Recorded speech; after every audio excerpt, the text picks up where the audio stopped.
I'm unboxing this as DDR4 actually becomes more and more popular, because DDR5 is these days almost unobtainable. And as you know, Intel, both Intel and AMD actually are bringing out new processor, or actually old ones, which they are going to produce further. So it becomes interesting to actually have a look at DDR4 RAM. It's for regular use and even for gaming, it's not that bad of a choice, to be honest. Of course, you can't have the best processors with that. That comes at a premium always.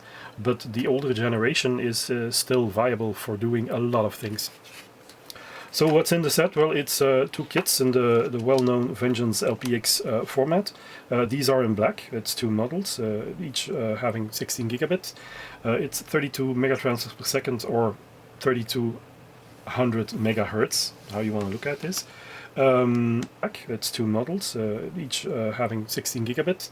It's 32 megatransfers per second, or 3200 megahertz, how you want to look at this. It's 2 times 16. If you can get them, because they're also becoming rare, obviously, because a lot of people are building these machines these days.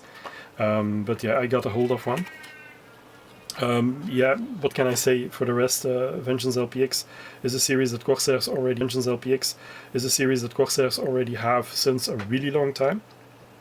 I've used them a lot in my builds.